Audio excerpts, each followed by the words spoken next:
Olá a todos e a todas, sejam muito bem-vindos ao nosso primeiro episódio do podcast do projeto de extensão Direito Sem Fronteiras, da T9 do curso de Direito da Faculdade Via Sapiens. Eu me chamo Rafael Viana, sou professor da turma, diretor acadêmico da faculdade e vou estar aqui com os alunos conversando com vocês sobre esse projeto incrível que vocês vão conhecer durante todo esse semestre através de vários episódios do podcast. Este aqui é o quadro inaugural de uma série de 5 episódios em que cada equipe do nosso projeto de extensão, que ocorrerá em toda a região da Ibiapaba, terá a oportunidade de compartilhar com vocês as experiências, os insights das realizações, das reuniões, da interação com a comunidade. Hoje nós estamos com a equipe que abordou na primeira roda de conversa o tema da violência doméstica e a Lei Maria da Penha, na cidade de Ibiapina. Então nós vamos conversar um pouco e explorar como foi a jornada deles nesta missão de conversar sobre violência doméstica, sobre a Lei Maria da Penha na cidade de Ibiapina.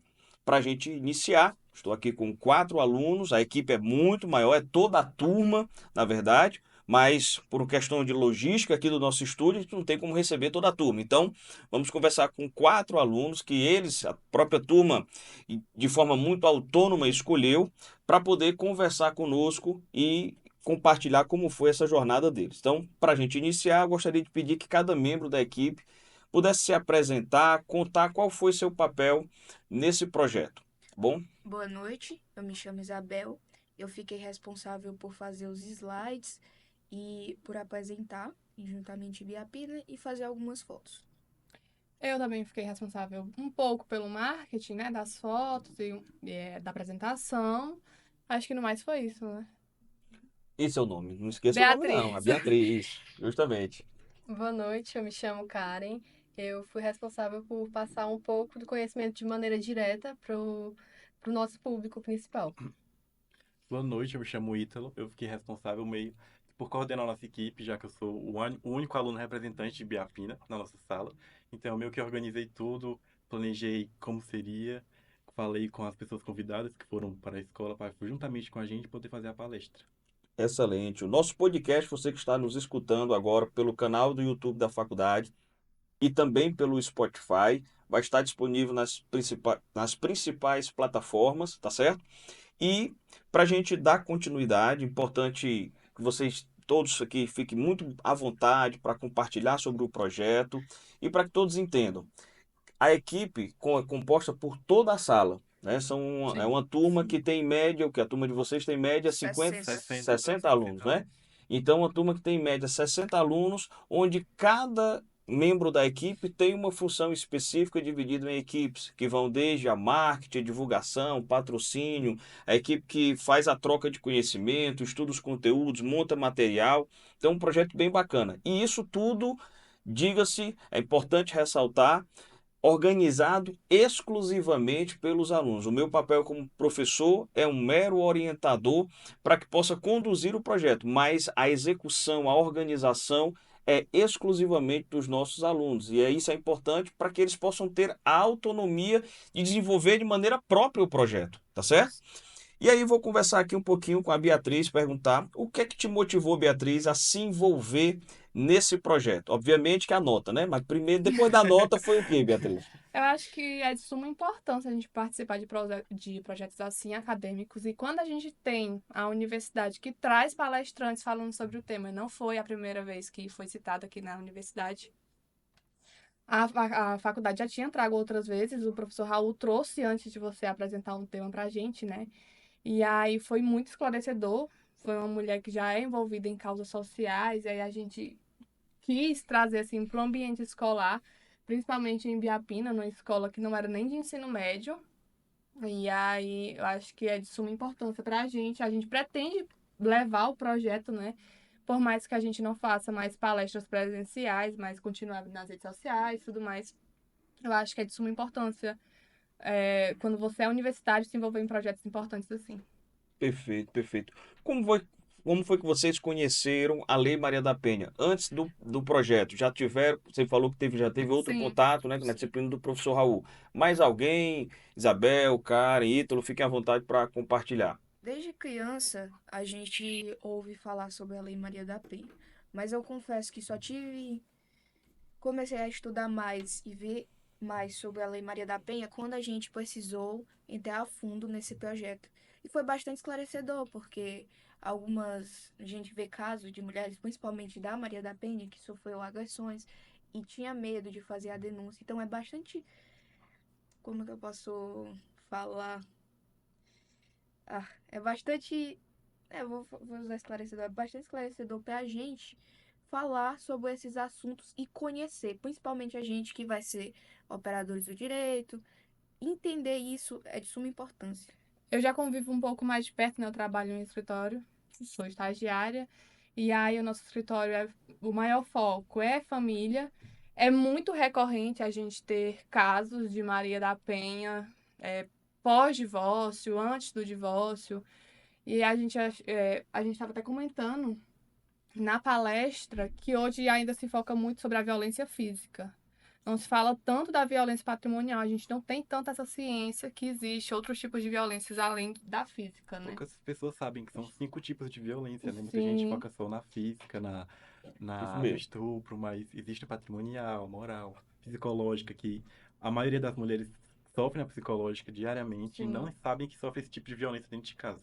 Esse é um tema super relevante, essa compreensão de uma dinâmica geral da Lei Maria da Penha, né? Porque, de fato, geralmente ela é muito mais enfatizada na violência física, mas sim, existe realmente outros tipos de violência, como o Ítalo está mencionando, a violência emocional, psicológica, patrimonial, violência sexual, e todos esses aspectos são importantes a nível de esclarecimento para que a mulher possa ter esse conhecimento e fazer valer o que a lei prevê, né? E a gente tem essa compreensão também a respeito do assunto, porque geralmente não temos tanto acesso.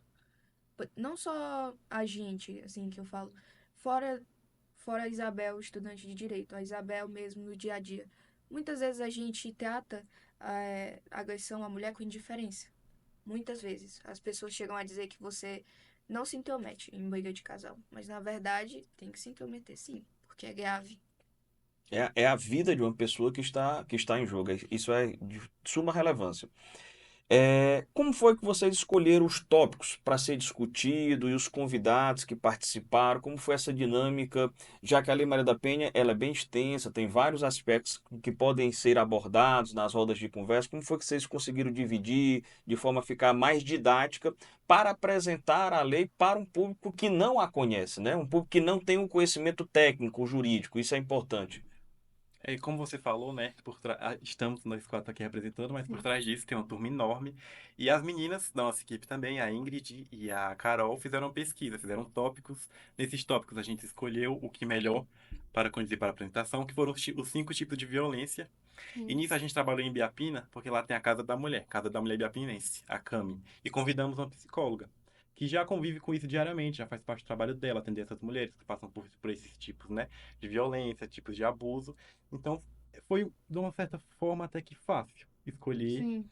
a abordagem de como iríamos Eu trabalhar. acredito que a forma que a gente abordou, a gente quis também mostrar, antes de adentrar um pouco a lei da Maria da Penha, mostrar a Maria da Penha como mulher, né? Porque quando se fala de violência, quando se fala dela, só se fala da lei em si, não se fala de quem ela era antes da lei, né? De quem ela era Sim. antes do relacionamento, o que ela estava fazendo, o que foi que a gente fez. A gente humanizou quem fez todo a preparação para ir atrás, tudo mais, e tudo mais. Mas assim, a gente conseguiu passar uma- um ponto de vista tão legal que de lá já saiu uma mulher para denunciar, para pedir ajuda na casa da mulher de Biapina. Então, assim, a gente conseguiu realmente passar o que a gente estava querendo, A né? gente depois até comemorou no grupo, né, Sim, que por a uma nossa. palestra a gente já fez diferença, pelo menos na vida de uma É, pessoa. Isso, pessoal, é fundamental. Acho que assim, vocês, enquanto estudantes de direito, perceberem isso, né, o impacto que vocês podem causar levando o conhecimento e também buscando o conhecimento, porque é uma troca, né? O projeto de extensão, ele é uma troca, vocês vão lá, escutam, recebem as experiências das pessoas que vocês estão escutando conseguir impactar essas vidas, como vocês falaram, se do projeto inteiro uma pessoa conseguiu ter a coragem para ir lá e denunciar e poder se defender, valeu a pena o projeto. Né? Valeu a pena essa perspectiva que vocês já estão apresentando. Então, isso realmente é motivo de muita felicidade para a realização do projeto. Porque quando vocês chegam aqui e testemunham o fato de que uma mulher conseguiu, pela compreensão que teve da palestra que vocês levaram, da roda de conversa que vocês fizeram, teve a compreensão de ir lá e fazer a denúncia, né? Então isso é muito gratificante enquanto pessoa e enquanto estudante de direito. E quando a gente leva um tema assim importante para a comunidade, a gente tenta usar uma linguagem um pouco menos formal, até porque são comunidades um pouco mais simples, que não têm tanto acesso assim à informação. E se você usar linguagem complexa, é difícil até delas compreenderem, né? Sim. Eu acredito que a presença da nossa convidada, né, a psicóloga Luana, ela foi de extrema importância, porque a gente já estava falando de uma parte mais técnica do direito, da sanção da lei, e ter ela ali, da própria Biapina, né, que tem um contato com essas mulheres, foi muito importante. Até porque esse tipo de abordagem, ela é multidisciplinar realmente, né? É uma tendência do mundo jurídico achar que o direito consegue resolver todas as questões, que a lei por si só consegue resolver tudo, né? E não é. Se o direito não caminhar com as outras áreas do conhecimento, com a psicologia, com a pedagogia, com a saúde de uma maneira geral, ele vai ser ineficiente. Ele precisa caminhar de forma multidisciplinar, porque o ser humano ele é multi. Né? Nós somos várias facetas, várias perspectivas, não apenas uma. Então, foi muito importante essa percepção que vocês tiveram de levar a psicóloga, de levar outros profissionais. Então, parabéns por isso também. Obrigada. Então, vamos lá, vamos seguindo aqui que o papo está bem interessante, certo? Durante a roda de conversa, quais foram os momentos mais impactantes, né? As histórias que mais marcaram vocês? Para mim, teve dois momentos que foram bem marcantes. Foi no momento, a gente já tinha terminado a nossa apresentação e estava em uma roda de conversa. E a mãe de um aluno, ela foi falar de um caso de um casal que ela conhecia, em que havia violência, mas que ela não denunciava porque ela achava que não deveria se meter. Porque se a mulher que estava sofrendo não denunciava, então ela não tinha essa possibilidade dela denunciar. E é justamente isso que a gente tentou mostrar, tentou ir o contrário do que ela pensava. Porque às vezes falta isso, falta uma denúncia de uma pessoa de fora, um incentivo para que esse abuso acabe. E outro momento foi esse, justamente da mulher que já foi falar com a psicóloga. Ela se dirigiu à casa da mulher no momento em que a gente estava visitando a casa da mulher. Ela já estava lá, então foi muito importante para nossa equipe ver o resultado ali na hora. Muito legal, muito bacana mesmo esses insights que vocês estão compartilhando, porque isso, sem dúvida, para quem está nos assistindo pelo canal do YouTube, para quem está escutando pelo Spotify, vai ser também outra forma de levar esse conhecimento, de saber que você tem como agir, né? Que você pode, que você tem ferramentas disponíveis, tanto do ponto de vista social como do ponto de vista jurídico, para buscar essa proteção, né? Você, enquanto mulher, buscar essa proteção. Então, isso é muito importante. Pode compartilhar. Só complementando o que a Karen falou, outros momentos interessantes foi quando a gente, uma mãe do Ítalo, que era a diretora lá da escola, compartilhou a história de vida dela com a gente, contando como ela superou um outro tipo de violência em relação a ela, e foi muito interessante ela ter compartilhado aquilo com a gente, conseguir não só servir de exemplo para a gente, quanto para as mulheres que estavam lá presentes. Também, outro momento gratificante que foi bastante enriquecedor foi quando a Bia também compartilhou uma história dela, de que ela também superou, tanto ela quanto a mãe dela superaram violências que elas sofreram. Então, assim, foi um momento para nossa equipe muito gratificante e enriquecedor, porque a gente estava numa sintonia tão boa, tanto nós como equipe, que acho que a gente conseguiu transmitir isso para eles, essa segurança. E a gente também consegue ter uma percepção de quando a gente está falando com outras mulheres que passam por violência, ou sofrem, ou sofreram, ou conhecem alguém que sofre, a gente vê no olhar dela o reconhecimento do que você tá falando, sabe? Você vê que ela tá se sentindo acolhida. E Ave Maria, abre o coração, enche o coração de esperança que as coisas ainda possam mudar, sabe? E uma percepção bem bacana que vocês estão compartilhando é a abertura que vocês estavam também para aprender. Sim. Porque geralmente é muito comum, às vezes, num projeto de extensão, quem vai levar alguma temática, quem vai conversar com a comunidade, muitas vezes vai num sentimento de superioridade. Ah, eu estou levando aqui o conhecimento e para que as pessoas aprendam. E se for nessa perspectiva, o projeto de extensão ele acaba não tendo a sua essência, que é ser uma via de mão dupla, tanto a academia, a universidade, o conhecimento trabalhado em sala de aula, ele ser levado para fora dos muros da faculdade, mas também a gente aprender com a comunidade. Então, quando a Isabel relata que tudo isso também impactou ela, que ela também pôde aprender com as experiências que foram compartilhadas pelas pessoas que foram convidadas por vocês para participar, isso é muito importante, porque vocês também cresceram com o projeto. Não foi só quem escutou vocês que cresceu, vocês também cresceram enquanto pessoas, enquanto seres humanos e enquanto estudantes, enquanto profissionais. Isso, sem dúvida nenhuma, não tenho nenhum receio de dizer, vai mudar como vocês vão se comportar enquanto profissionais no futuro. Isso seja você sendo advogada, advogado, juiz, juíza, promotor, promotora, servidor público em geral. Vocês vão ter uma outra percepção de vida. Então, isso é muito gratificante. É gratificante para vocês, é gratificante para mim, enquanto professor, enquanto instituição, poder observar isso, essa fala de vocês. Certo? E de uma maneira muito natural, né? De uma maneira muito simples, de uma maneira muito tranquila. Certo? Vamos lá.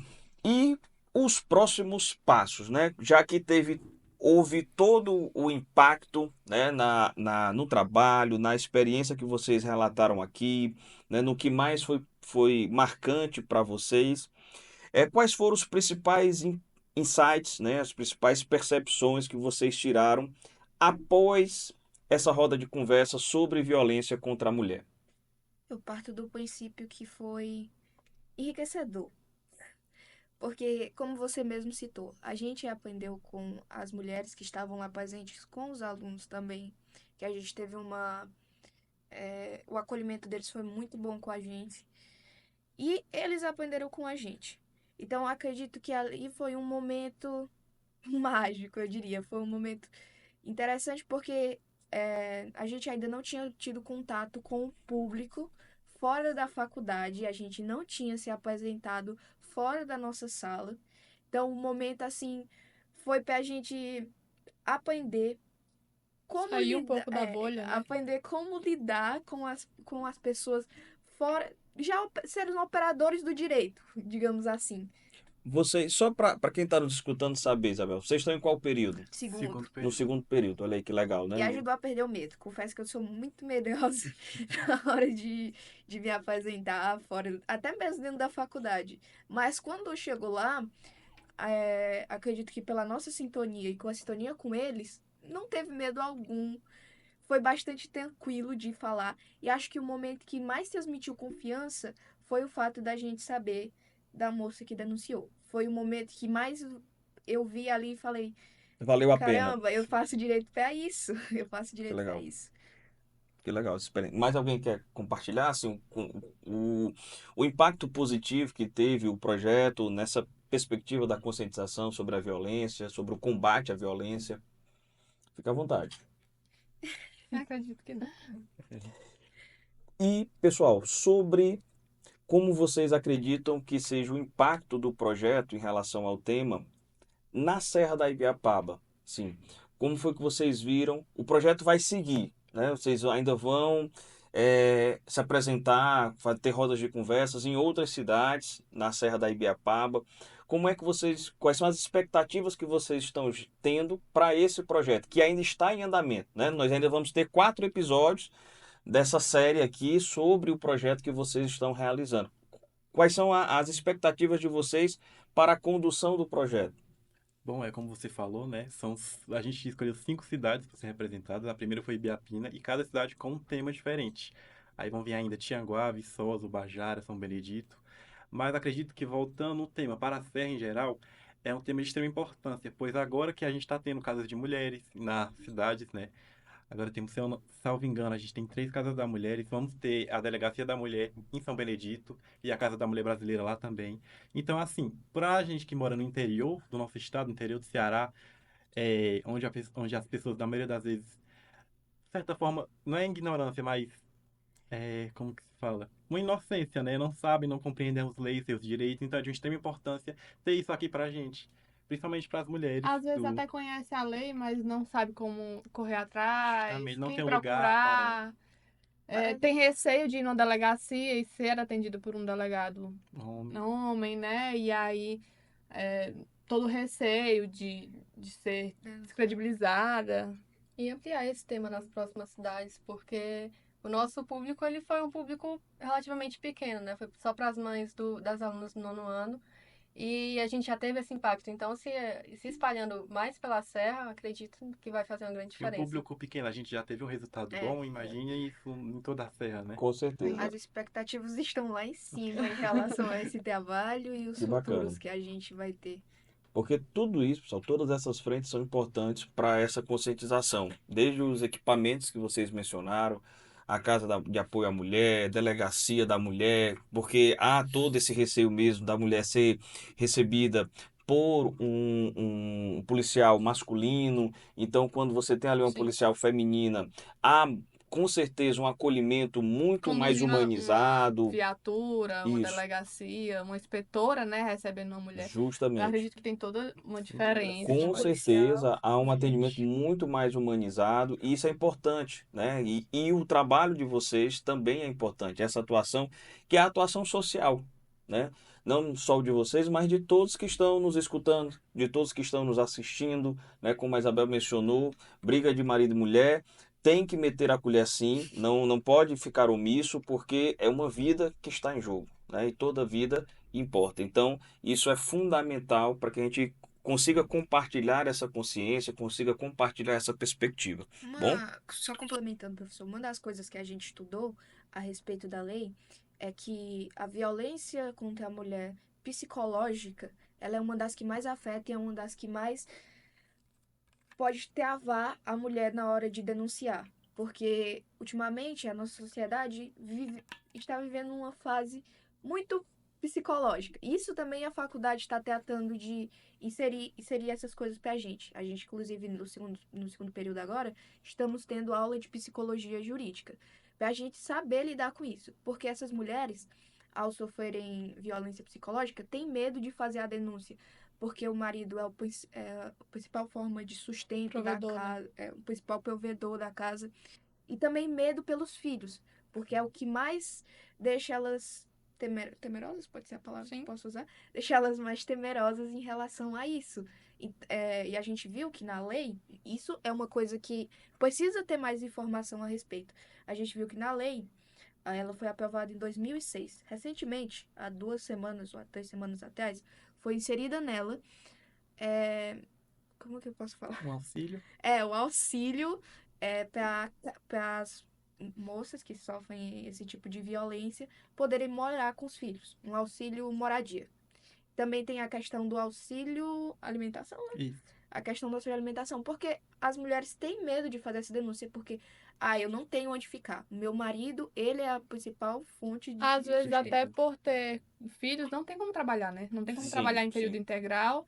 E às vezes o trabalho que é disponibilizado não gera um custo, um negócio Não é um que. custo alto, É importante que o Estado, né, o poder público possa dar suporte Sim. para que a mulher que sofre a violência doméstica ela possa ter condições em todos os aspectos de fazer essa denúncia e continuar tendo a plenitude da sua sobrevivência, da sobrevivência dos seus filhos, da sua subsistência de uma maneira geral. Por isso a casa, o apoio da Casa da Mulher Cearense, porque você tem ali medidas de suporte, medidas de apoio, os auxílios, como você mencionou, isso é fundamental. Essas medidas, elas fazem até com que a mulher retorne ao mercado de trabalho, né? Justamente, eu Porque quero. ela tendo um apoio psicológico na casa da mulher jurídico, esse auxílio governamental, é mais fácil que ela se reinsira ao mercado de trabalho, às universidades, às escolas. Tem mulher que entra em um relacionamento e não consegue concluir os estudos, o ensino médio. Como é que ela vai se mais pra um reinserir Isso é um tipo de no violência também. mercado de Com trabalho? certeza.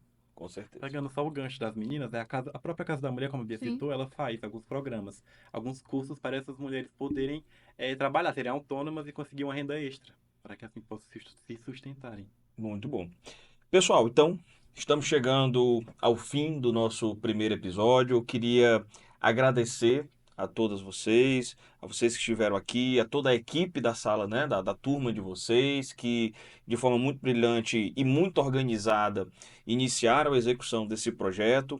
Falar para quem está nos escutando no Spotify e no canal da faculdade nos assistindo, que teremos ainda outros episódios, então fiquem ligados, fiquem atentos, acompanhando aqui o nosso canal e o canal no Spotify, onde a gente vai discutir projetos também com outras equipes, para que a gente dê continuidade e cumpra a nossa missão social, que é espalhar um direito humanizado, um direito onde as pessoas todos tenham acesso à justiça. Bom, então muito obrigado a vocês que estão aqui no Agradeço. estúdio, a você que nos assistiu de casa ou que nos escutou. Um grande abraço. Valeu.